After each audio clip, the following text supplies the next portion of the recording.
ये है नई नवेली दुल्हन दीपिका, जिसका उसके ससुराल में गृह प्रवेश होने जा रहा है। दीपिका एक छोटे से गांव में थी। उसके पिता एक छोटे किसान थे और अब उसकी शादी उसी के गांव में रहने वाले राकेश से हो गई। राकेश भी किसान था। शादी के दिन दीपिका बहुत खुश थी और वो अपनी नई जिंदगी के हसीन सपने देख रही थी। वो सोच रही थी कि वो अपने ससुराल को स्वर्ग बना देगी और यही सब सोचते हुए वो अपने ससुराल के दरवाजे पर पहुंच गई और फिर, आओ बहू, तुम्हारा स्वागत है।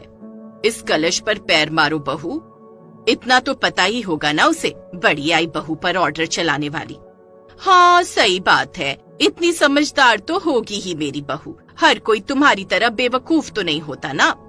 क्या कहा तूने? अपनी जबान बंद कर ले वरना यही बहू के सामने मार खाएगी तू। अच्छा, जरा हाथ तो उठा के दिखा। तूने मुझे धक्का कैसे मारा?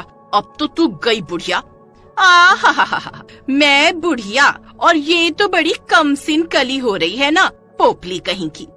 बेचारी दीपिका एक पैर हवा में उठाए कलश पर मारने को तैयार थी, पर उसके सामने ही सुनीता और सरला एक दूसरे से भिड़ गईं। दोनों एक दूसरे की खून की प्यासी लग रही थी। सारे रिश्तेदार उन दोनों को शांत कराने की कोशिश करने लगे। उधर दीपिका भी हैरान परेशान सी बस यही सोच रही थी, हे भगवान, कौन है ये औरतें जो इस तरह से लड़ रही हैं? मेरी शादी का कचरा करने पर क्यों तुली हुई हैं दोनों? दीपिका ये सब सोच ही रही थी कि तभी उसका पति राकेश आगे बढ़ा और उन दोनों औरतों के पास जाने लगा। ये देखकर दीपिका ने सोचा, सही है, अब यही दिमाग ठिकाने लगाएंगे इन दोनों के। दीपिका को लगा था कि राकेश उन औरतों को सबक सिखाएगा, लेकिन हुआ कुछ और ही।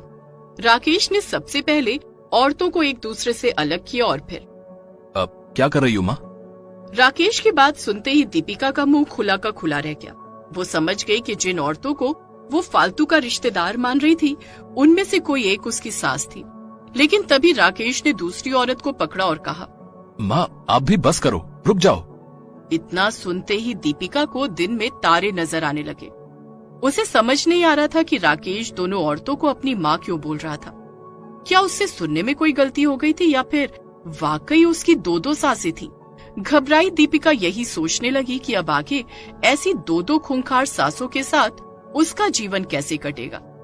जैसे तैसे दीपिका ने घर में प्रवेश किया, पर उसके स्वागत के लिए जो आरती की थालियां लाई गई थीं, वो उसकी सासों की लड़ाई में कहाँ गई, किसी को नहीं पता। हालांकि उसकी दोनों सासें अब भी उसके स्वागत में खड़ी थी। एक का पूरा काजल फैला हुआ था और दूसरे की लिपस्टिक से उसका पूरा गाल सना हुआ था।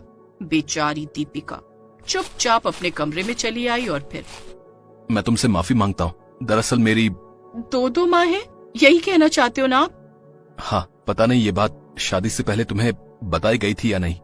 उससे क्या फर्क पड़ता है, अब जो होना था सो हो गया।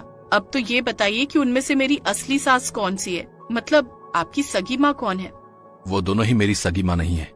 राकेश की बात सुनकर दीपिका का सिर एक बार फिर चकरा गया और वो बेहोश सी होने लगी। तभी राकेश ने उसे संभालते हुए कहा, दीपिका क्या हुआ? उठो, मेरी बात तो पूरी सुनो, फिर सो जाना। अब भी कुछ बाकी रह गया है क्या?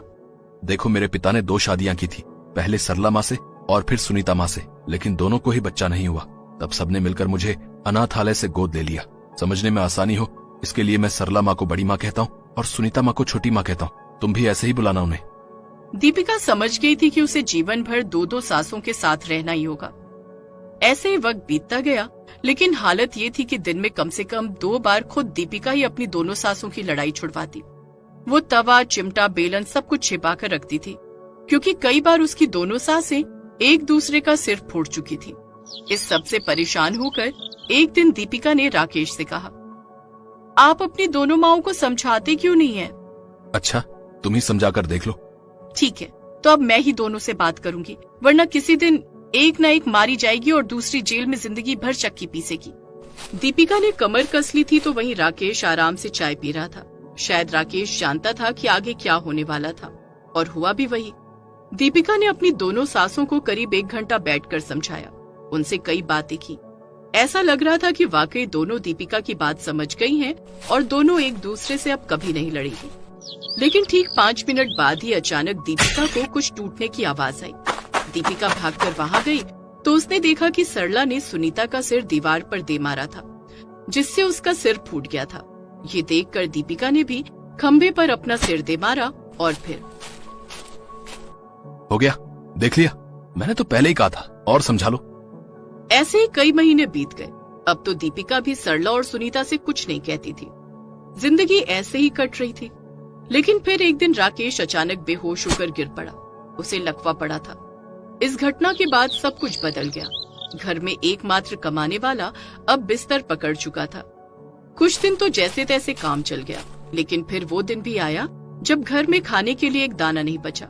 तब बेचारी दीपिका ने फावड़ा उठाया और खेत की तरफ चल पड़ी। पूरे हफ्ते बेचारी दीपिका पहले घर के काम निपटाती और फिर दिन भर खेत में काम करती। एक हफ्ते के अंदर ही उसकी तबीयत भी ज्यादा काम करने की वजह से खराब होने लगी। और फिर अगले दिन खेत पर, दीपिका, हमें माफ कर दो बहू। हाँ बेटी, इसकी बेवकूफी की वजह से तुम्हें बहुत परेशानी हुई है।